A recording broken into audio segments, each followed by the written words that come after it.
보건복지부 국립정신건강센터와 함께합니다. 정신과 의사가 여러분의 고민을 들어드립니다. 시즌3 3학기 11교시 시작합니다. 안녕하세요. JYP 박재영입니다. 써니 이혜선입니다. 아들러 김지웅입니다.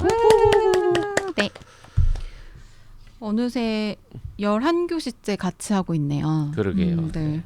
오늘 사연은 오랜만에 남자분 사연입니다. 네. 시린 겨울님. 저는 올해 36살, 만으로는 34살 남자입니다. 작년에 과분한 여자를 만나 결혼했습니다. 신혼부부죠. 지난주에는 결혼 1주년도 맞았습니다. 즐거워야 했습니다. 하지만 그렇지 못했습니다. 1주년과 동시에 안 좋은 소식을 하나 받았기 때문입니다. 몇 달 전 저와 와이프는 검사를 받았습니다. 결혼 후에 몇 달간 아이를 가지려 노력했습니다만 생기지 않았습니다. 난임이나 불임은 1년 동안 아이가 생기지 않았을 때 판정된다고 했습니다만 와이프가 유난히 불안해해서 검사를 일찍 받았습니다. 이때까지만 해도 대수롭지 않게 생각했습니다. 와이프는 정상 판정을 받았고요. 저는 재진 판정을 받았습니다. 그리고 2차 검사 결과 무정자증이라는 결과를 받았습니다.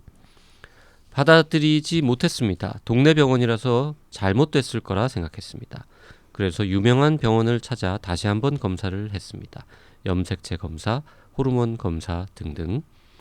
다행히도 염색체와 남성 호르몬은 정상이었지만 결과는 비폐쇄성 무정자증이었습니다.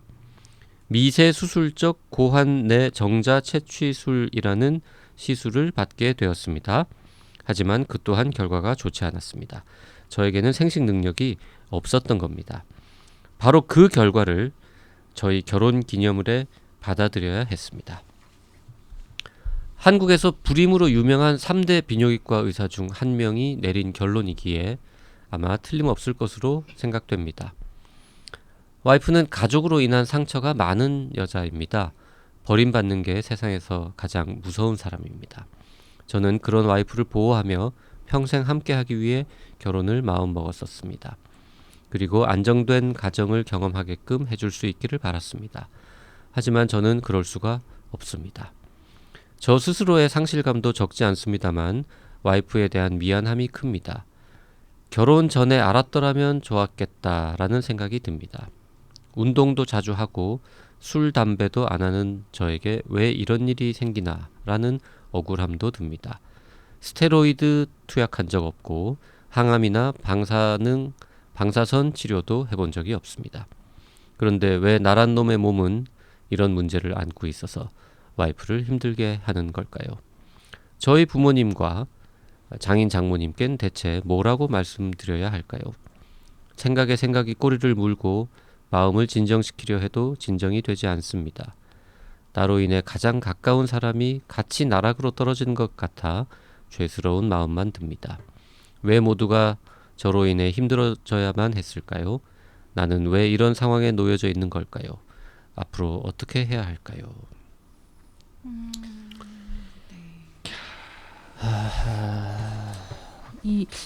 이런 사연은 정신요구하면서 처음 받아본 것 같아요. 그러게요. 네.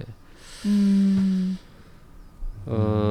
불임 때문에 고민하시는 분들이 의외로 굉장히 많죠. 그쵸. 네. 네, 맞아요.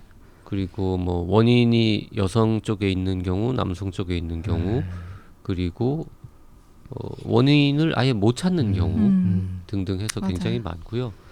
남성 불임 중에도 비폐쇄성 무정자증, 이게 저희 이제 비뇨의학 공부한 지 오래돼가지고 잘 모르긴 한데 네.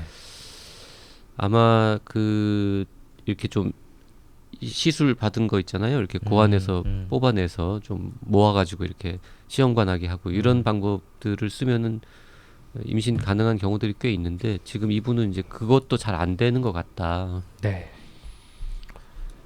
힘드시겠네요. 그러게요. 네. 하필이면 또 결혼기념일에 이 소식을 받으셔서 더 좀 속상하셨을 것 같은데 근데 이걸 보면 지금 사연에서 본인의 상실감에 대한 이야기보다는 와이프 그리고 주변 사람들에 대한 미안함이 훨씬 더 많이 보이는 것 같아요. 저는 그냥 제 생각에는 그 사실을 들은 당사자인 시린겨울님이 사실은 지금 제일 마음이 아프시지 않을까? 좀 그래서 물론 와이프분이랑 뭐 주변 가족한테 어떻게 알리지? 이것도 중요한데 시린겨울님의 마음부터 좀 추스리시는 네. 게 먼저 아닌가라는 일단 생각이 아내는 좀 들어요. 이미 알고 있는 거 같고, 네. 그죠? 네. 부모님이나 이제 장인 장모님은 아직 모르시는 것 같고. 저는 방금 말씀하신 것처럼 네. 아내분에 대한 죄책감, 주변 사람들에 대한 죄책감을 안고 계신데 사실 굉장히 스트레스 받고 상처 받으실 만한 상황이긴 하지만 잘못한 상황은 아니잖아요. 그렇죠. 그럼요. 네. 왜 하필이면 죄책감일까에 대해서는 좀 고민해봐야 될 것 같아요. 네. 죄를 지은 게 아니잖아요. 네. 이제 와이프분께서 가정에서 상처가 너무 많고 그런 와이프를 보호하며 평생 하기 위해 결혼을 했다. 안정된 가정을 경험하게끔 해줄 수 있길 바란다. 하지만 저는 그럴 수가 없다. 이게 사실 네, 저는 결론이 이렇게 흘러갈 수 있다고는 생각하지 않거든요. 그러니까 시린겨울님이 생각하는 안정된 가정이라는 게 엄마, 아이까지 아빠, 있는, 아이 그쵸. 이렇게 생각을 하셨던 것 같아요. 그 그쵸. 아이가 없다고 해서 그 가정이 안정되지 않는 건 사실 아닌데. 그럼요. 그리고 요즘 워낙 그 뭐 좋은 일은 아닙니다만 저출산 시대라서 아이 네. 없는 부부도 맞아요. 굉장히 많은데 뭐 물론 이제 시린겨울님은 아니 뭐 그들이 선택해서 스스로 아이를 가지지 않는 거 하고 갖고 싶은데 안 생기는 거 못 생기는 거 못 낳는 거 하고는 다르지 않냐라고 생각하시겠지만 그렇죠. 분명히 다르지만 말씀하신 거 제이피님 말씀하신 것처럼 그 없다고 안정된 가정이 안 되는 거 이거는 절대로 아닙니다. 네. 절대로 아니고 진료실에서 이제 비혼에 대해서 이야기하시는 분들이 요즘은 정말 놀랄 정도로 많은데 그분들의 논리는 나름대로 되게 타당하고 너무 합리적이어서 저도 따로 어떤 말을 안 해요. 그것도 분명히 삶의 방식이고 그 방식대로 잘 살아갈 수 있는 길들이 있으니까 네. 근데 정말 많이 힘드시겠지만 분명히 실제보다 더 상황을 좀 암울하게 느끼시고 죄책감도 더 느끼시는 것 같아서 참 만약 진료실이라면은 처음에는 같이 그냥 공감하고 저도 진짜 할 말이 없이 참 무거운 마음으로 같이 듣겠지만 어느 지점이 된다면 물어볼 것 같아요.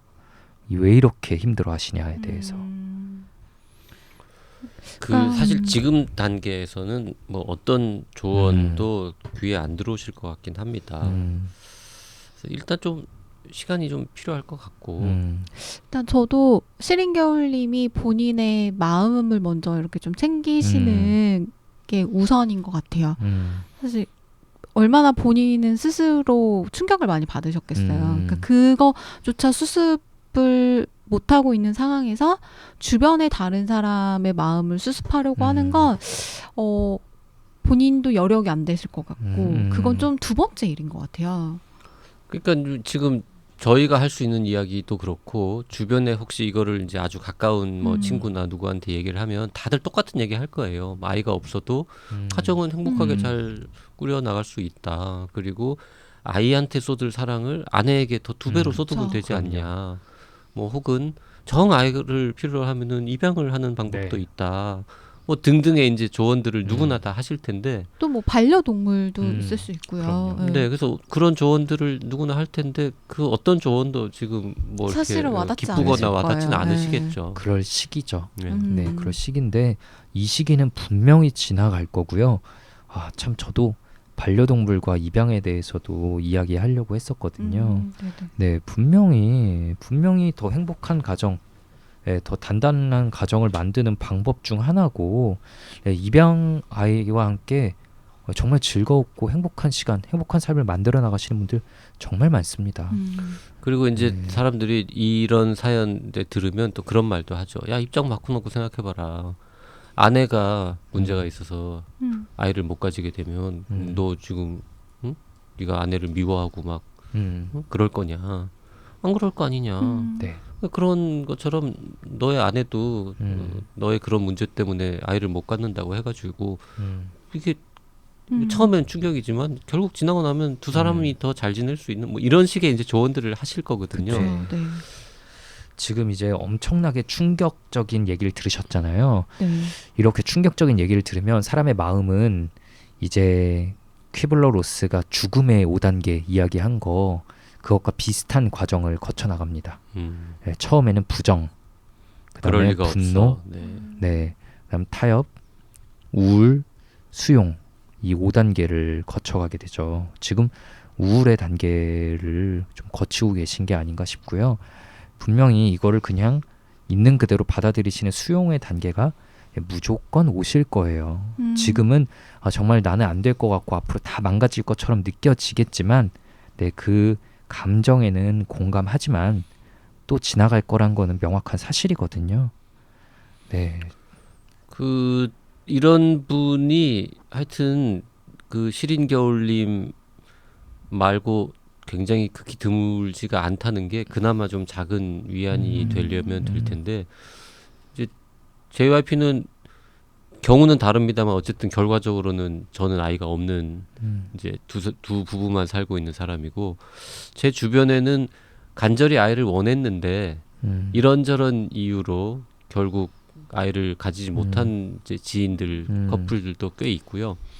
뭐 더 나쁜 경우로는 아이가 있었는데 사고로 네. 이제 혹은 질병으로 아이가 먼저 세상을 떠난 경우들도 있고 다 집집마다 다 사연들은 참 많이들 있는데 그래도 다 또 이겨내고 잘들 사시거든요. 네. 결국은. 저도 난임 우울증으로 오셨던 분 몇 분 계셨는데요. 이게 인공수정을 반복해서 시도하고 거기서 실패하는 그 과정 착상이 됐었는데 또 계류유산되고 그거를 반복하고 그런 과정에서 정말 심각한 우울증을 앓으신 분들이 몇 분 계셨어요. 그래서 그때는 정말 저도 참 할 말이 없고 너무 마음 아픈데 그중에 결국 임신이 실패하셨지만 지금은 웃으면서 사시는 분들이 분명히 계십니다. 네. 일단 양가 부모님한테 뭐라고 말해야 하느냐는 뭐 아직 말 안 해도 네, 되죠. 아직은 안 하셔도 될 것 같고 와이프분하고 두 분하고 받아들이고 어느 정도 계획을 세우신 후에 맞습니다. 네, 그 후에 알리셔도 늦지 않다고 생각이 들어요. 지금 1년도 안 됐잖아요. 물론 이제 뭐 네. 30 만으로 34이시고 하니까 뭐 부모님들 중에서 누군가는 뭐 왜 빨리 아이를 안 가지냐, 뭐 안 생기냐, 뭐 병원 가봐라, 뭐 이런 얘기 하실 수도 있는데 뭐 같이 사는 것도 아닌데 뭐 네네네 하고 일단 넘기면서 좀 맞아요. 시간을 네. 벌고요. 두 분이 좀 마음이 좀 진정이 되고 정리가 된 다음에 그때 자연스럽게 말씀하셔도 되고 네. 솔직히 부모님이나 뭐 장인 장모님한테는 좀 거짓말을 해도 되는 거 아닙니까? 이런 거는 저 뭐 노력하고 있는데 잘 안 되네 뭐 이러고는 뭐 그냥 자연스럽게 이렇게 갖게 되면 키우고 아니면 우리 둘이 살 거예요. 뭐 이렇게 얘기를 해도 되는 것 같아요. 저는. 요새는 그냥 선택하시는 분들이 되게 많거든요. 그냥 아이 없이 살겠다를 선택하시는 분도 많기 때문에. 그리고 본인분의 마음만 조금 더 차분히 가라앉고 나면은 그냥 이 사실을 뭐 알리는 게 사실 어떤 문제도 아니라고 생각하거든요. 이게 뭐 내 잘못도 아니고 누구의 잘못도 아니고 그저 사실을 알리는 것뿐인데요. 계속 막 또 시도하는데 안 되네요. 혹은 뭐 다른 방식으로 가면은 이제 또 엄청 잔소리하고 논쟁이 벌어질 수 있잖아요. 부모님과의 사이에서. 그런 것들을 그냥 피하고 싶으시면 그냥 본인께서 지금 이 사실을 온전히 받아들일 수 있는 시점엔 좀 더 그냥 사실대로 알리셔도 저는 아무 상관없다고 생각합니다. 네. 맞아요. 그리고 두 분이 일단 좀 정리가 되고 나면 시부모님, 그러니까 부모님이 특별히 막 계속 좀 아이를 낳으라고 좀 부담을 준다. 그러면 어느 순간에는 좀 차라리 그냥 털어놓는 게 좋을 것 같고 네. 요새 장인 장모님, 그러니까 이 와이프의 부모님들은 애를 빨리 낳으라고 이렇게 푸시하는 경우는 잘 별로 없지 않습니까? 그런 것 같아요. 그래서 네, 뭐 네, 근데 이게 또 집집마다 다를 수는 그렇긴 하죠. 있는데 네. 하여튼 부모님께 알리는 거는 뭐 조금 천천히 생각하셔도 이거가 될 것 같고, 먼저는 네. 아닌 것 같고요. 네. 두 분이 서로 이야기 혹은 서로 마음을 좀 챙겨주고 그 다음에 두 분의 인생 계획, 네. 미래 이런 게 어느 정도 세워지는 게 중요한 것 같아요. 그 아내한테는 자기 고민 힘들고 이런 얘기를 아예 하는 게 낫겠죠. 그 내가 네. 결혼 전에 알았더라면 좋았을 텐데라든지 네. 뭐 미안하다라든지 뭐 네. 안타깝다라든지. 네, 두 분 정말 이 두 분 사이에는 그냥 지금 감정 그대로 나누시는 게 낫겠죠. 예, 그리고 결국 시작에 말씀하신 써니님이 그냥 제일 핵심을 잡으셨다고 생각하는데요. 자기 감정, 자기 감정에 조금 충실해야 될 시기라고 생각을 합니다. 네. 예, 나보다 중요한 게 어디 있어요? 네, 맞아요. 하여튼 그 지금은 너무 표현들이 막 나 때문에 가까운 사람하고 같이 나락으로 떨어지고 아이가 없다고 해서 인생이 나락으로 떨어지는 건 사실 아닌데 지금 그러니까요. 되게 이렇게 나쁜 쪽으로만 생각을 하고 계시니까 아이고 참 네, 지금은 어마어마하게 힘드실 거라고 생각합니다. 네, 그 힘듦을 저희가 감히 가늠은 못할 것 같지만 네. 그래도 저희가 생각했을 때는 시린겨울님이 지금 이 순간에는 이런 것들을 하셨으면 좋겠다라는 거를 전해드리는 거라서 도움이 좀 되셨으면 하는 마음이 정말 있네요. 네, 아내분과 함께 잘 이겨내시기를 바라면서 오늘 방송은 여기까지 하겠습니다. 사연 보내고 싶으신 분들은요. 라디오 골뱅이 doc.co.kr로 보내주시면 되고요. 원하시는 닉네임과 성별, 나이, 그리고 구체적인 사연의 내용을 A4 용지 한 장 정도의 분량으로 보내시면 됩니다. 사연이 채택되신 분에게는 스타벅스 기프티콘을 선물로 드리고 있으니까요. 많이 많이 참여해주세요.